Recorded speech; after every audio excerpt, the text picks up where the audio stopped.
A warning. This episode contains descriptions of child abuse and violent crime. Please listen with care. A LiSTNR production. How do young people become radicalised? Is it nature or nurture or something far more complex?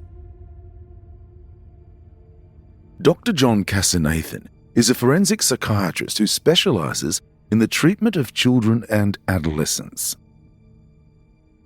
In this episode, hear about the science of the developing brain, what drives crime in young people, the realities of being an incarcerated child in Australia, and one of the most shocking acts imaginable, a child killing their entire family.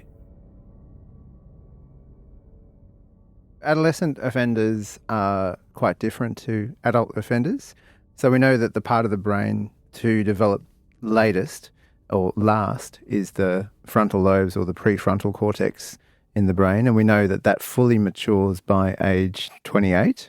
So young people have developing frontal cortices or the front parts of their brain. And that part of the brain is involved in weighing up things and seeing whether something is beneficial, so risk-benefit analysis. All the things as parents that we might try to instill in our teenagers are actually the things that are solidified or codified in their frontal cortices. So weighing up short-term effort for longer-term reward sits in the frontal lobe. Delayed gratification. Delayed gratification, excellent, you know the terms. Weighing up whether this is a sensible thing for me and my family and my peer group, that sits in the frontal lobes. Consequences of my actions. Managing these big feelings that I have sits in the prefrontal cortex and the frontal lobes. And we know the research is very clear that young people and adolescents interacting with the justice system have high rates of childhood adversity, including directly experiencing childhood abuse. They also often come from broken families. They also come from a lot of prejudicial upbringing in terms of low socioeconomic status and other contributors. And so we're talking about young people whose childhood development hasn't been smooth or easy. So they come with that kind of contributing effects to their brain development. And so their frontal lobe development is sometimes less developed than their peers because of their childhood adversity. And when young people don't know how to manage these big feelings that they have, they sometimes turn to the things that are around them. So that could be drugs and alcohol, so substance use. And we know that substance use, the research is really clear, that has impacts on brain development and slows down maturation of the frontal lobes and ability for them to engage those neuronal processes that are really codified from what we would say is good parenting. So these young people interacting with the justice system actually come with a lot of disadvantages, and that is seen in terms of their brain development. It is also seen because we know that these same impacts increase the rate of mental illness and mental disorders in adolescents. And so research is really clear that adolescents interacting with the criminal justice system have really high rates of disorders that we see in the general community as being prevalent. So for instance, major depressive disorder, it's present in males at a rate of about 10 to 15%. It's a bit higher in females who are young offenders. We know that rates of psychosis, so that's a serious mental illness that is characterised by hallucinations. So we know that that prevalence in the community for young people sits at around 0.5%. We know that in really good studies that have looked at that in young people in the justice system, the rate of psychosis or schizophrenia spectrum disorders sits at 5%. So that is a tenfold increase. So I'm not saying every young offender has a mental illness, but I'm saying they have higher rates of mental illness. And that is really important to bear in mind when we look at adolescent offending versus adult offending, which is why, government approaches to try and make young offenders accountable as adults or treat them as adults. That process doesn't really have solid evidence base from a medical and psychiatric point of view because you're dealing with different brains. you're dealing with different vulnerabilities and you're dealing with young people that have high rates of mental illness. Well, paediatrics is such a different specialty from adult medicine. That's right. And that's why it's treated differently. And what I find really interesting is that failure to thrive is something incredibly serious that paediatricians watch out for. Failure to thrive is things like failure to grow, inappropriate social responses, but definitely failure to grow. And so a non-nurturing environment or an abusive or emotionally abusive, basically lack of nurturing, can affect the growth. And it's so common. And so that's one of the warning signs. And yet once children get over that, where we map their growth curve. I think that stops generally around about the age of 3 years, isn't it? Where people stop looking at the growth charts. We should really continue looking at the growth charts. And you've highlighted something really important there, is that parents are aware that this growth and development is crucial in the first 3 years of life, which it absolutely is. But kids are still growing. They're still developing. And so if there's adversity or untreated mental illness, that's going to have an impact on their brain development, and particularly on the centres that are involved in mood regulation and navigating life and learning from past mistakes. And maturity. What amazes me is evolutionary-wise, it's a bad thing that our particularly male frontal lobes, take so long to develop, because in terms of survival, this is one of the reasons that they're not good at managing risks, predicting outcomes and thinking, well, this may not end well. Well, from an evolutionary perspective, the survival aspect is really driven by the emotional brain, which is the limbic system structures. The limbic system is actually the thing that gives the fright response and the flight response. So from an evolutionary perspective, a person will run away from a tiger if the person, even if they have underdeveloped frontal lobes. But where the frontal lobes come into play is if the brain is constantly scared about things, even things that are not a tiger, things that are benign stimulus, creating anxiety and fright. That's when the frontal lobes come into play, which is really, that's why cognitive behavioural therapy as a psychological therapy works for anxiety disorders, because it is training the frontal lobes to manage this big emotion that's coming out of their limbic system, which are the deeper structures of the brain. So evolutionary actually does make sense, because you want kids to run away from scary stuff. Some kids are risk averse from the day they come out of the womb. Others are risk takers and can't seem to manage the concept that I could get killed doing this. Yeah. And so if there's no fear, that's equally scary, because they may play in the traffic. They may become violent or start a fight that ends up being incredibly violent without understanding the repercussions of those actions. And look, that's borne out by broader statistics that look at what causes death in young people. So it's often said that, motor vehicle accidents are the leading cause of death in youth, and that it is one of the top three. But actually, the thing that beats motor vehicle accidents year on year for young people in Australia, New Zealand, UK, Europe, Asia, is actually suicide. So suicide is the leading cause of death for young people in Australia. And that goes all the way up to age 40. But those are the leading causes of death. It's suicide is number one, motor vehicle accident is number two, and accidental drug overdose is number three. So when you look at frontal lobe development, you're right. The underdevelopment of the frontal lobe, or the lag in its development, is probably one of the drivers to those leading causes of death for young people. But the thing that's sometimes missed is that having untreated or poorly treated mental illness is a big contributor. What sort of offences are we talking about at the moment? So the most for young people, yes, the most common offending would be what's called justice or property offences. So things such as stealing, theft, break-and-enters, those would be probably the most common ones.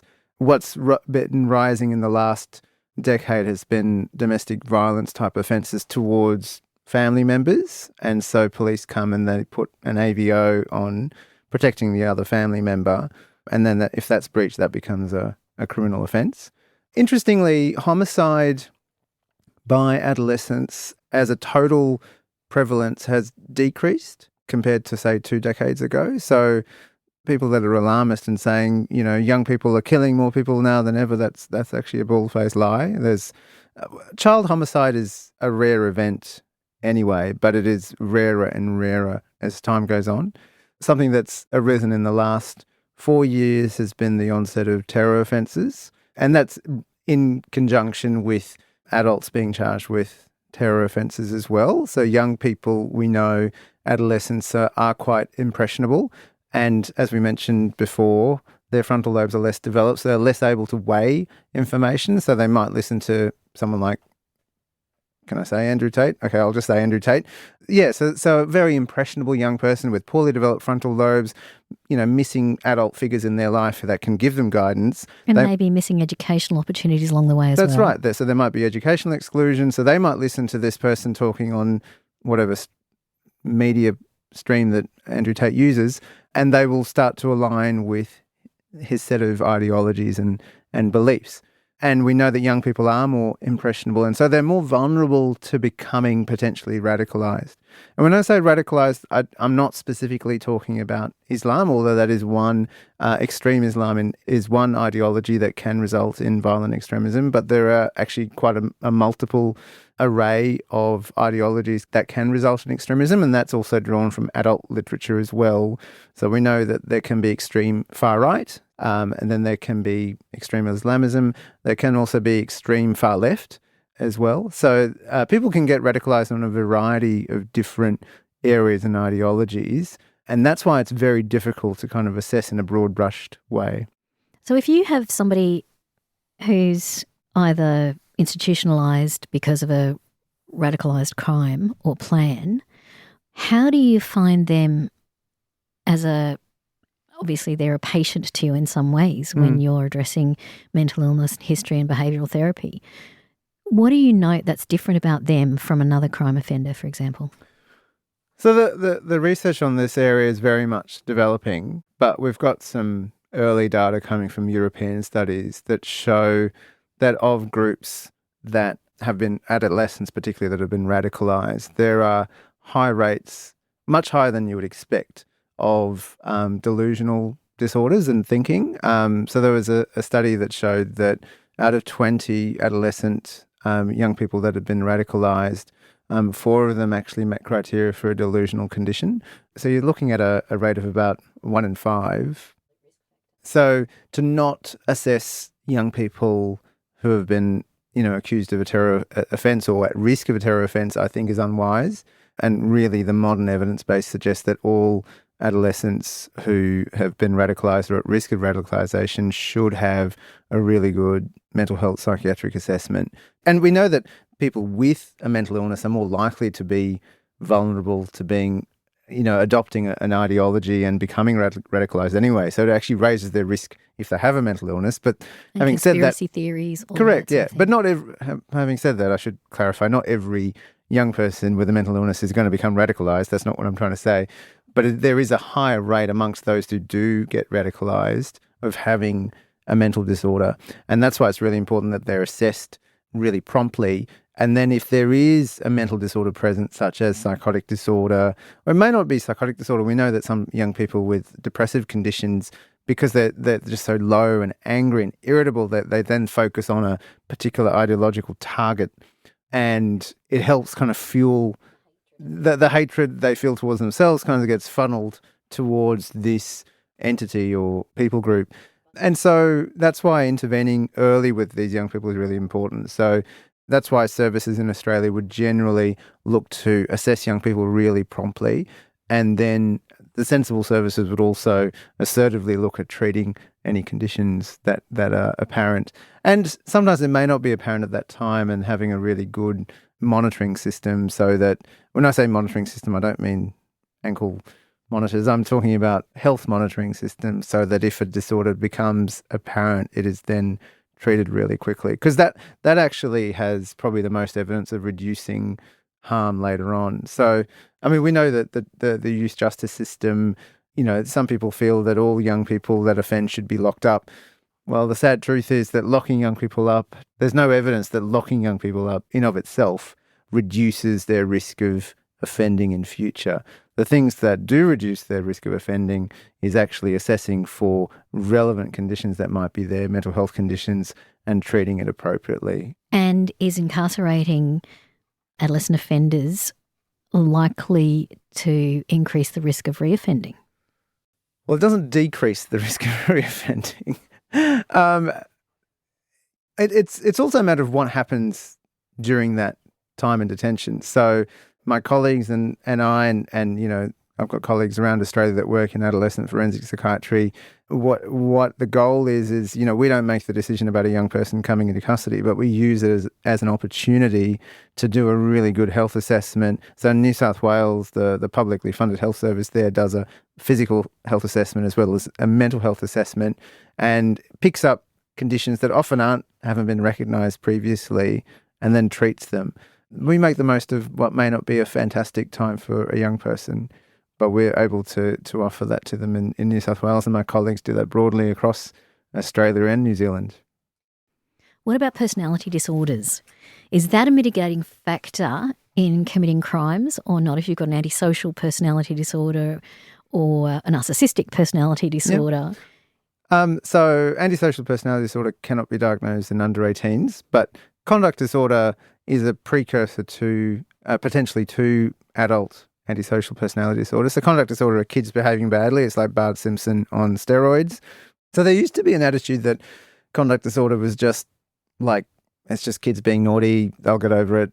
And then in the last 20 years, what we've suddenly realised is that conduct disorder is associated with a lot of harm, not just for other people, but for the young person and their family. And we also know that those disruptive behaviour disorders are more likely to develop other mental conditions. And so the fact that someone is presenting with conduct disorder or young people offending is not just kids being badly, but it's actually a sign that there's something going on here that we need to look at. So it used to be assumed that young people that were offending, they're just harming other people, they'll be right. But how I was mentioning, that attitude of just lock them up. So there was a really good study out of Victoria that followed young people who'd been incarcerated in a youth detention centre and then released, followed them for 12 years and compared their death rate compared to other young people in the general community. And what they found was that male young offenders were 9 times more likely to end up dead. So that's 9 times, that's 900%, not 9%, 9 times more likely to end up dead than other young people in the same age group in that cohort. Young female offenders were 40 times more likely to end up dead in 12 years. So this was a study done in Victoria by Kofi and colleagues. So they're actually epidemiologists, that group that did this. And in fact, those numbers were so startling, they went back to their original data and rechecked it because the journal wasn't sure.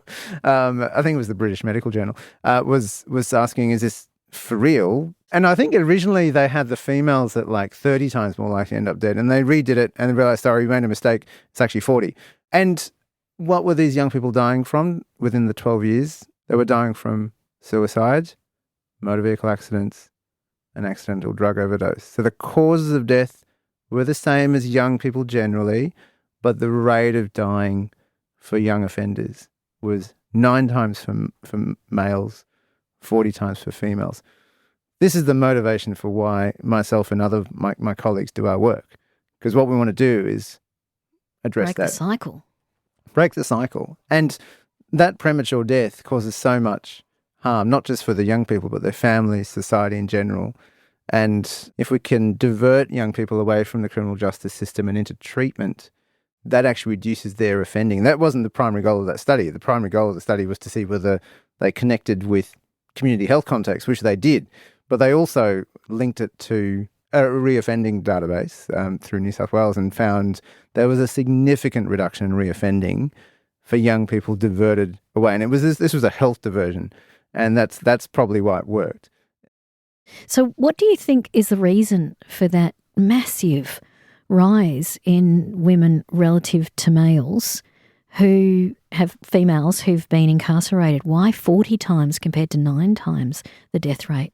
There is a bit of a bias in regards to sentencing compared to males and females. So if you got a charge with the same offence that I did, and we both were before the same magistrate, it's more likely for me to get a custodial sentence than you. That's just the way the world runs. I'm not doing political commentary on it. That's just what it is.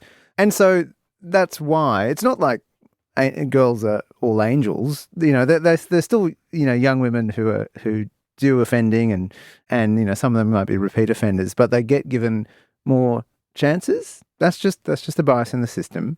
So consequently, for those to be incarcerated into a youth detention centre means that their risks, both of offending and other factors, social instability, mental illness, unsupported family, transient home, all of those factors are much more prevalent.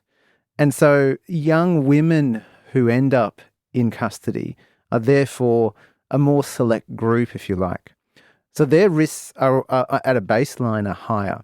And you can actually look at that with studies that look at young females in custody compared to young males, is that the young women actually have slightly higher rates of certain conditions, like post-traumatic stress disorder, as one example. In terms of other rates, it's pretty similar.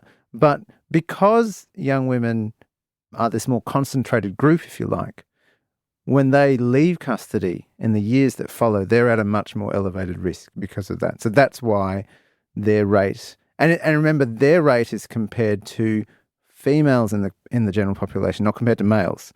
So it just goes to show that in general terms, young males in the general population are more at risk of dying in those years than females. And you would realise this as a general practitioner yourself. Who were the young people coming to you for treatment of mental health conditions? Was it young women or young males? Young women were more likely to have anxiety and come forward with those sort of depression. And they're more likely to present to their GP. They're more likely to see a psychologist. They're more likely to access treatment, whereas young males are not. So young males in the community take offending out at a higher risk compared to young females in the community. But when you bring offending in and you compare the males, young male offenders are 9 times more likely to end up dead than their male counterparts. Coming up, behind the locked doors of a children's mental health facility.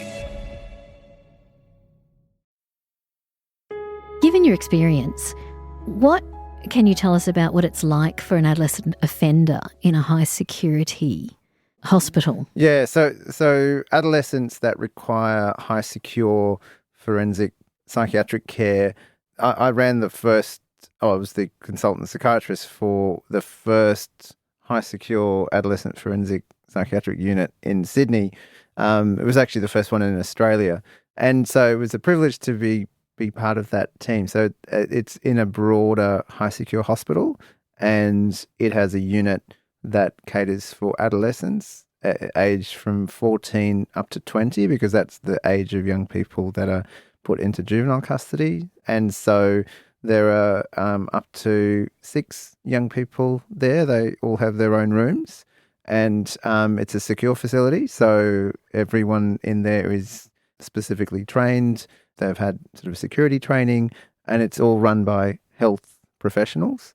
So the team that looks after the young people consists of nurses, psychologists, social worker, art therapist. There's a medical officer who's a psychiatry registrar, and then there's a consultant adolescent forensic psychiatrist. So that was me being part of the team. And so a day in the life would be like the nurses have to get them all up, then they have breakfast, and then they usually have a morning group that runs with our therapists there, and that might be covering different cognitive behavioural skills. It might look at dialectical behavioural skills as well, or social skills training.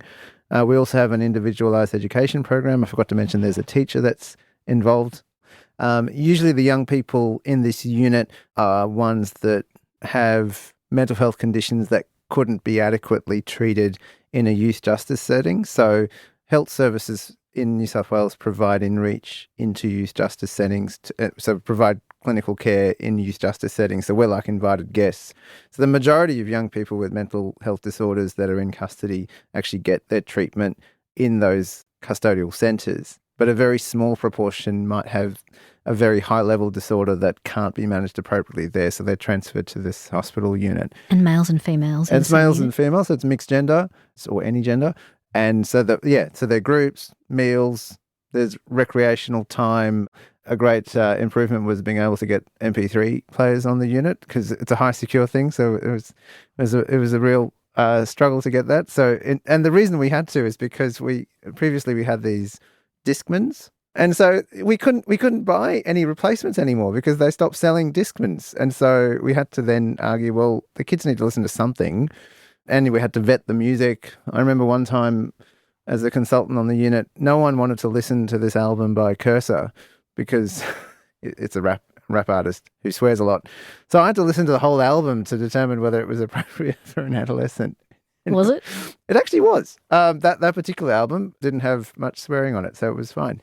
So swearing is the problem, not the themes of misogyny. Oh, sorry. Or... It was the themes and the swearing. But for some reason, this album was a bit more vanilla than others.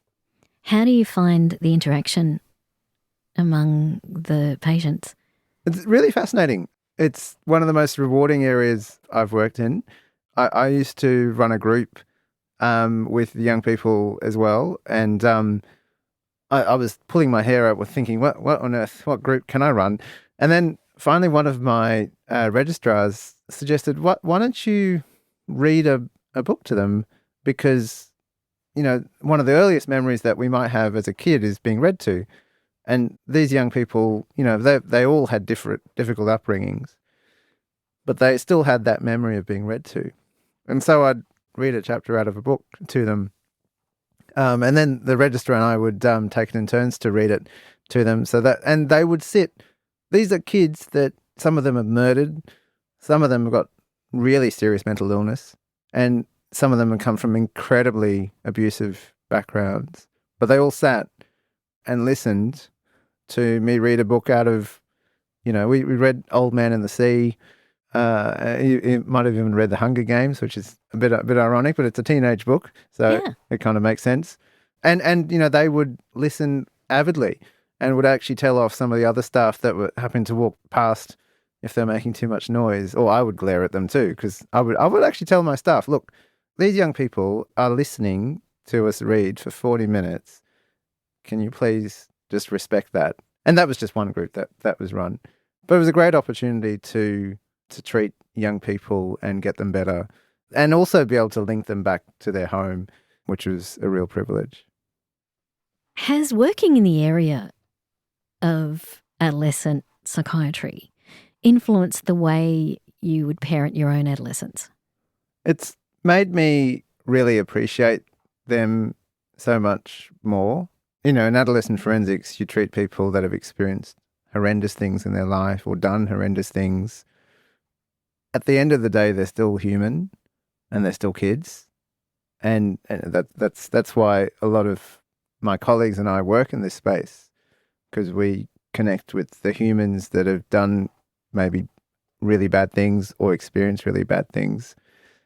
But seeing young people like that and being able to help them makes you very grateful for, children in your own life, whether that be your own biological children or, family, extended family, and just being grateful for moments with them, and that every moment with our children can be one to develop them and foster them. And it doesn't need to be anything terribly complicated, like I was talking to you about before, doing a group reading with young people who had offended very seriously, but we're in that therapeutic milieu, just reading and being there and doing something quite simple meant a lot for them. In the same way, being present with our own children is just really important. That can just be a hug, or could be just hanging out, watching a movie, giving them time. There's a case that I'd actually like to talk about. The case of Seth Gonzalez, who was around 18. Mm-hmm. And he participated in a very heinous number of crimes that involved his family. Well, he brutally killed his family. He had his parents and his younger sister, Claudine, and their house was in Ryde. At about 4:30 in the afternoon in July 2001, he entered Claudine's bedroom where she was studying. Seth was armed with a baseball bat and with 2 kitchen knives that he'd taken from the kitchen earlier. And what the court later found out that he strangled Claudine's neck and struck her at least 6 separate blows to her head with the bat and stabbed her several times with the knives that he was carrying. And there were 5 major stab wounds to her neck and 2 major stab wounds to her chest and abdomen. And so the cause of her death, which was determined by the coroner, was combined effect of the compression of her neck and the blunt force injuries and abdominal stab wounds. Now, that happened at 4:30. Now, an hour later, his mum arrived home and he attacked her with one of those kitchen knives. And this all played out in the living room or dining room. And he inflicted several stab wounds and cuts to her face, neck, chest, abdomen. Then his dad arrived an hour later at about nearly 7 p.m. and Seth attacked him with one of the knives, multiple stab wounds to his neck, chest, back and abdomen.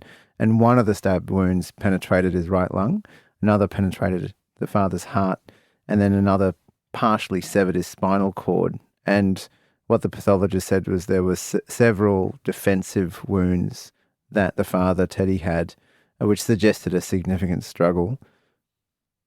Seth, after killing his family, disposed of all the murder weapons, including the bat he'd used on Claudine, his sister. He got rid of his shoes and clothing because they were covered in blood. He showered, changed his clothes, and at some time during the evening, he spray painted the words "F off Asians" on a wall in the house in an attempt to fool those investigating. The family were actually, they were Australian, but they were Filipino origin. So he put "F off Asians" on the wall. And what he was trying to do was make out that the family had been victims of some sort of hate crime. And what was later found out was that his clothes were found to have some of the paint used in the graffiti scrawl. So there was a lot of circumstantial evidence around this. But after the homicides, he drove to a friend's house, arriving about 8 o'clock. He and his friend, who was called Sam, who was not aware of the homicides, they went into the Sydney CBD and they went to Planet Hollywood and then to a nearby video game arcade. And later in the evening, after dropping his friend off, he returned to the home and Ryde, and he called police to say he discovered the bodies of his family on his arrival and that he'd chased off the intruders. He also frantically ran into his neighbour's house and told them that his parents had been shot. So it's a horrible offence. But how he got caught was, I think, equally fascinating because it illustrates the danger of someone that just lies a lot to cover lies and then lies some more. And really, Seth, who was a young person at the time, he would have been about 18, 19, really had a tendency to lie for the sake of lying. So in the days following the homicides, he appeared on television asking for the killers to come forward, saying he wanted justice. He offered a reward of $100,000 for any information. He attracted significant sympathy from media at the time. And at the family funeral, he sang a song called "One Sweet Day." So what the police started to twig was they started to notice several inconsistencies in Seth Gonzalez's account. There was no evidence of any intruders. And so they started to think he was the perpetrator. So they were able to disprove his first alibi because they were told of sightings of his car in the family driveway at the time of the homicides. So then Seth Gonzalez came up with a second alibi claiming that he'd visited a brothel at the time of the homicides. This was then later proven to be false by the sex worker who he had claimed to be with at the time. He also tried to do all these false trails. So he fabricated an email that implicated a business rival of Teddy's.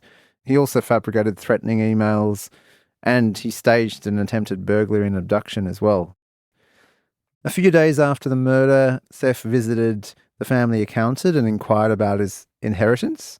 So during the criminal trial, it was alleged that he put a deposit on a $170,000 car, like a Lexus, telling the dealership that he'd be using his inheritance to pay for the car.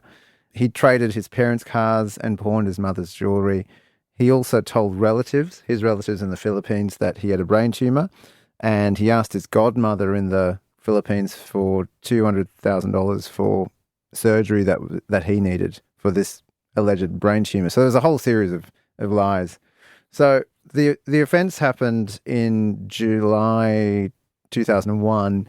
June 2002, New South Wales police detectives arrested Seth Gonzalez and charged him with the 3 counts of murder and also 1 count of threatening product contamination, which I think was alleged poisoning. Yeah, he bought these, and it was all the receipts were on his email account, these toxic beans, and he apparently looked up how to kill people and make it look like they die over a few days and there's no detectable poison type things.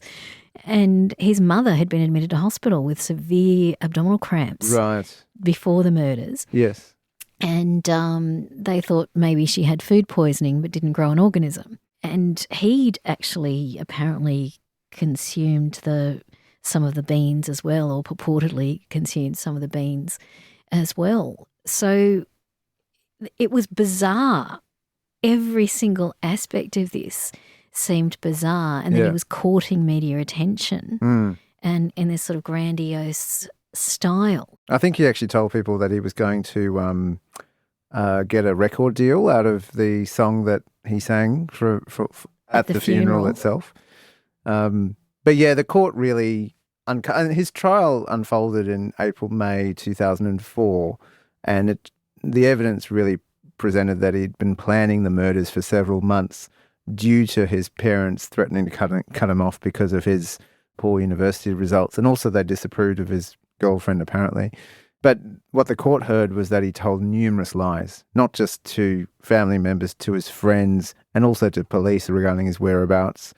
And what the court determined was that the motive for the murders was that he was fearful that due to his poor performance at university, his parents might take away his car and withdraw other privileges that he'd been granted. And he wanted to be the sole beneficiary of his parents' property, which at that time was estimated to be worth $1.5 million, which I suppose, there's inflation since then, isn't it? It's been 20 years. So look, he was found guilty on all charges, all those 4 charges, and sentenced basically the day after his 24th birthday in 2004 to 3 concurrent life sentences without parole for the murders. And I've written down actually what Justice James said regarding this young person. He said, "I consider that the murders show features of very great heinousness." I love judges and the words they use. "And that there are no facts mitigating the objective seriousness of the murders, and hence the murders fall within the worst category of cases of murder at common law." So he is serving his sentence at, I think he was at maximum security when last it was reported in the media. My first question is, the judge found his behaviour incredibly heinous. The cold callousness of the violent death, it almost seems delusional, someone sort of with a paranoid delusion or seeing this person's a threat. But then he laid in wait for another hour. He then killed his mother. He then stayed in the same house and they knew that the deaths were at different times because of the temperature of the bodies. 3 bodies were completely different temperatures. Right. And that doesn't give you a specific time of death, but it gives you a fair indication that they're not all at the same time. And so to do that is unbelievably callous. And yet he was not found to be mentally ill or delusional. So what sort of a personality? Is that a personality? Is it a mental illness? What is it? So it's probably, look, Seth Gonzalez has presented with, and you've actually illustrated that he's presented with callousness. He lies for the sake of lying. He lies repeatedly. And he also has quite overvalued ideas of his own brilliance and success. And he had a tendency to be rather parasitic, asking, relatives for money, lying and saying sort of brain tumour.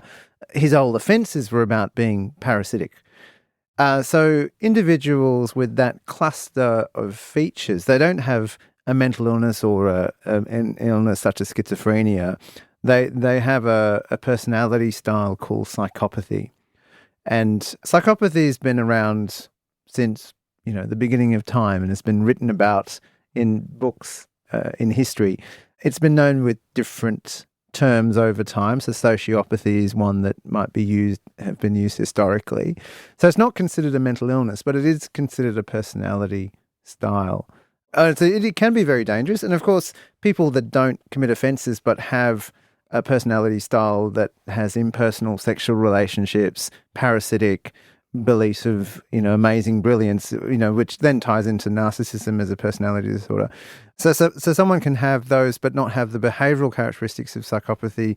That's what's considered white-collar psychopathy. So people that, have no empathy and can just sack 100 people at Christmas time. It's been said that people have perhaps dated one or two psychopaths in their life. And, some people would identify, impersonal relationships. No empathy. Yeah, no empathy, self-absorbed, parasitic. I know a guy like that. So it does exist. However, when there's a crossover with criminal offending as well, that also ties into psychopathy too, like criminal versatility, and also having multiple offending too can then cross over into the criminal aspects of psychopathy. So Seth Gonzalez demonstrates some features of psychopathy.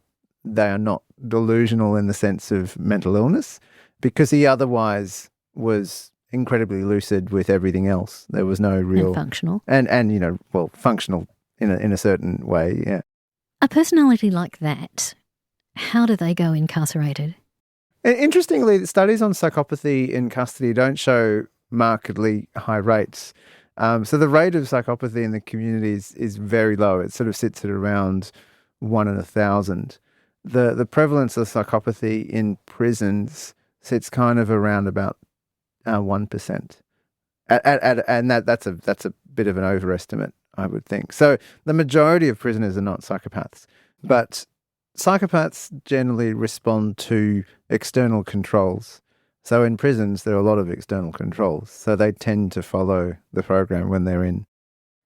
They don't go for top dog sort of equivalent. They can. Or if you've got a couple in there, do they end up being more ruthless, or are they more of a target? Depends how they come across. If they tick everyone off, then they're going to become a target. But if they're savvy, they'll keep their head down and just follow the program. Psychopaths are notoriously non-loyal. So they're generally not very successful gang members, or they're not loyal lieutenants because they owe no allegiance. Once somebody with mental illness has committed a crime like that, what happens with remorse once they've discovered what they've done? Oh, it can be really terrible for them when their mental illness is treated and they realise that they've committed an offence due to something that was a false belief or a false sensation. A lot of adolescents that commit crimes in the midst of psychosis, they're usually experiencing psychosis for the first time, and so they've never had the experience of it being treated before. So someone might get command hallucinations telling them you got to kill your mum because otherwise everyone else is going to die. But this voice that they're hearing, they've never had the experience of taking a medication and that symptom going away. So they think they believe it's real, and it's as real as the voice that you're hearing now. They hear it coming from outside their head, or it might even be from inside their head, and it is so scary for them. And so they act on it, and when they're initially caught, they still believe what they heard or what they believed at the time. But then when we treat young people with psychosis who've done that, once they start to respond, it can be a really big thing for them to realise, hang on, so I killed this person that actually did care for me because of this illness that now I'm getting treatment for. That's a full-on thing. Look, this has been just so incredibly informative. So thank you, John, so much for your time. Thank you so much for having me. It's been a pleasure.